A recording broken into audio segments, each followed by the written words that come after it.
नेपालभित्र भन्ने चलन थियो त्यतिखेर। त्यस उहाँहरू चाहिँ यो क्षेत्रको नभएर उहाँहरू चाहिँ बाहिरको हुनाले उहाँहरूलाई सम्मान चाहिँ हामीले टक्राउँछौँ। यस, त्यसले गर्दाखेरि तामाङ नै नागरिकता बोकेर हिँड्ने जुन तामाङको लगाएर चाहिँ मै मात्रै थियो। ये नागरिकता बोकेर भन्नु सकिन्न, मै एउटा मात्रै थियो। तब गीत गाउने क्रममा, नाच्ने क्रममा, बजाउने क्रममा देशमा अलिअलि प्रगति गर्दै गयो र गीत सङ्गीतको विषयमा मैले पनि अध्ययन गर्न सुरु गरेँ। गीत भनेको के हो, सङ्गीत भनेको के हो, झ्याउरे गीत भनेको के हो, तामाङ गीत भनेको के हो, ख्याली गीत भनेको के हो, फापरे गीत भनेको के हो। किन फापरे गीत, किन तामाङ सेलो भयो, कहाँबाट जन्मिए, यसको पुर्खा कहाँ, यसको बाउको हो, यसको आमाको पक्कै छ नि। हामी त्यस ठाउँमा पुग्नु पऱ्यो नि। अब म यत्रो डिटेल नगएर जुन आज जुन यो भाइ र बहिनीले जुन गरेको कार्य देख्दाखेरि गौरव लाग्यो कि त्यस वखत थिएन कि हुनुहुन्न थियो।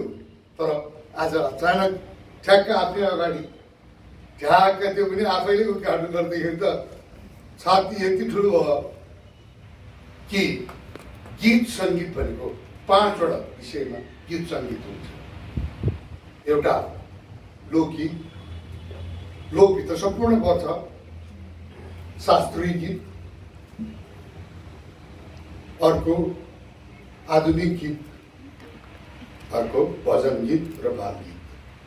यी 5वटा मात्रै हो गीतको सृष्टि भने। अब यो गीत के भित्र पर्यो, कुन भित्र पर्यो, यसलाई मूल्याङ्कन गर्दाखेरि यिनले कतिसम्म चाहिँ आफूलाई त्यो भित्र डुबा गरेको छ, आफ्नो अमूल्य जीवनलाई। यो भाइले कतिसम्म आफ्नो अमूल्य जीवनलाई सङ्गीतमा समर्पण गरिरहेको छ, त्यो मूल्याङ्कन कसले गर्छ। आज त छर्लङ्गदेखि यिनको आफ्नो कला, आफ्नो कृति हामीले देख्यौँ, हामीले सुन्यौँ। हिजोका शासकले हामीलाई खिचोमिचो गरेर राख्यो। भर्खर न हो हामी तामाङले बोलेर हिँड्ने मौका पाएको होइन त। तर आज भर्खर पनि यतिको लेभलमा हाम्रो तामाङ कलाकार आउनु भनेको त unbelievable, good, you done good छ। हाम्रो पालिमा भनियो, मेरो पालिमा कोही थिएन भन्दैछु त। नेपालमा यो अघि कुमार भाइले भन्नुभयो नि क्यासेटको, त नेपालमा पहिलो क्यासेट निकाल्ने मान्छे म सिङ्गै देशको। कस्तो बेलामा अब तपाईँको मेरो स्वर त अलिक कहिले कहिले तपाईँ आफै पो तर्सिन्छ त अनि पछि गएर तपाईँको अहिलेको कुराको सन्दर्भमा आएर देशमा अलिकति म पनि जयरेन्द्र लामा जयरेन्द्र लामा जयरेन्द्र लामा भनेर पत्याउनु थाल्यो। राजदरबारदेखि लिएर मन्त्रीगण, प्रधानमन्त्रीगण अथवा ठाउँ ठाउँमा म अलिकति बिग्री भयो। म बिग्री भइसकेपछि एकजना राईकी लिम्बू हौ मन्त्री हुनुभयो कि सञ्चार मन्त्री के हो कि उहाँको घर चाहिँ उहाँ उसमा हो, के अरे गोवाकुमा छेउमा हो। अस्ति मरिहाल्यो उहाँ, के अरे लावती, पद्म सुन्दर लावती नाम आयो पद्म। उहाँले मलाई उहाँको घरमा बोलाएर गीत पनि सुन्यौँ। अनि उहाँले के भन्नु भनेदेखि चाहिँ नि सञ्चार मन्त्री भयो, के गर्ने भाइ भन्नु थाल्यो। अनि त्यसपछि रेडियो नेपालमा मलाई राखेर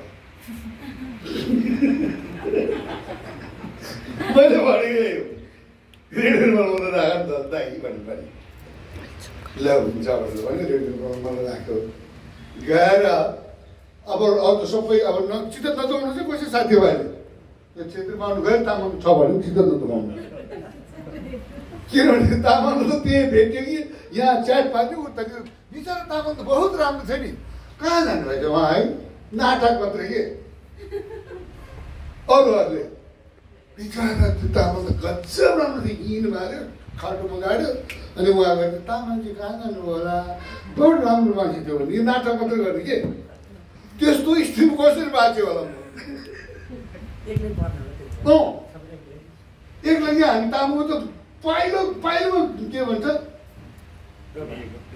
हामीलाई खेल खनिहाल्ने दबाइहाल्ने के चाहे तपाईँको स्कुलमा होस् चाहे कलेजमा होस् चाहे प्रशासनमा होस् त कुनै पनि क्षेत्रमा गइसकेपछि उहाँले लोकगीत प्रबन्धकको पदमा मलाई रेडियोमा भर्ना गर्यो। ठ्याक्कै सत्यमान रामा दाइ फेरि सञ्चार सहायक मन्त्री हुनुभयो। तकदिर के बलियो।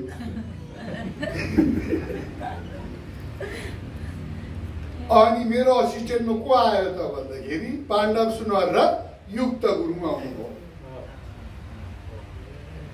है। पाण्डव सुनवारजी र युक्त गुरुङ मेरो असिस्टेन्टमा आउनुभयो।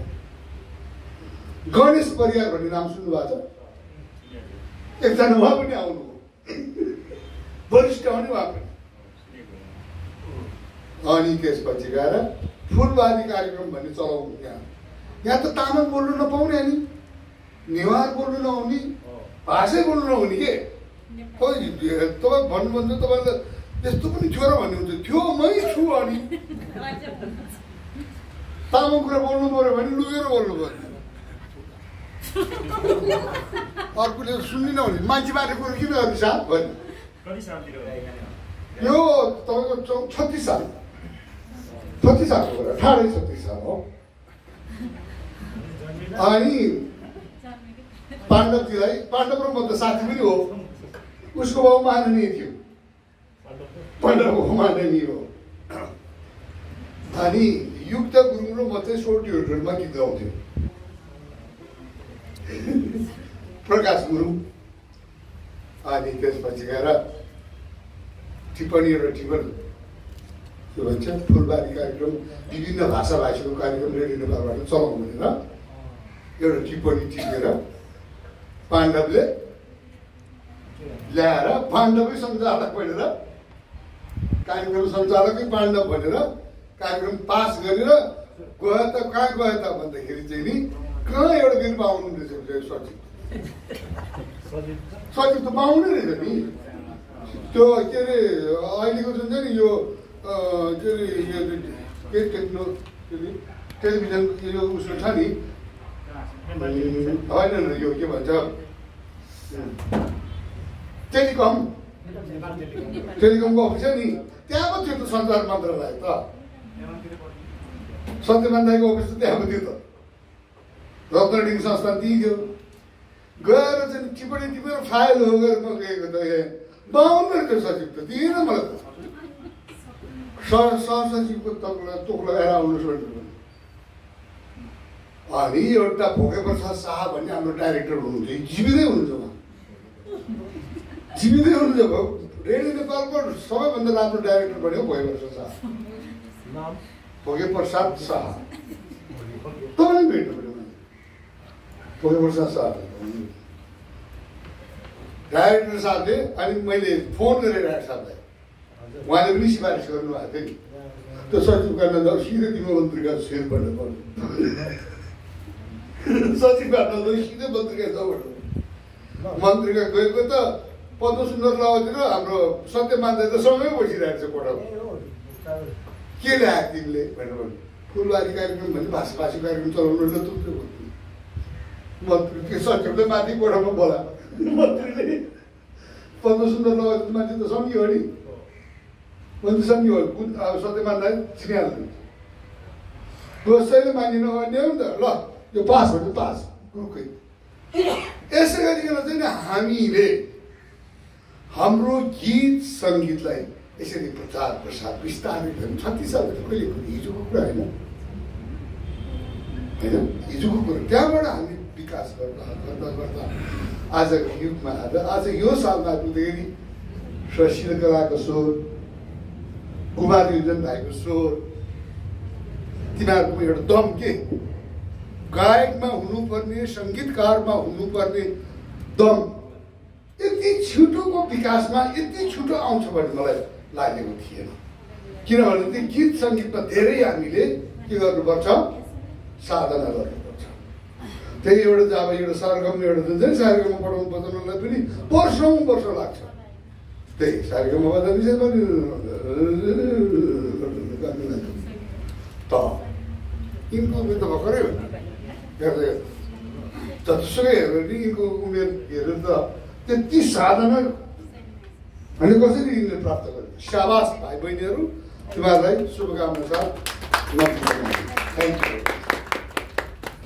म चाहिँ म त भाइ है साथीहरू म भाइ मेरो सानो एउटा काम छ कि भनौँ भने सिधै कुरा अहिले तपाईँको त मुन्द्रेको क्लब छ नि त्यसमा अहिले मेरो सुटिङ छ कि अहिले 5 बजी यही टुकोमा जानु भएन यसो टुको यसो हिरो पनि जानु पर्यो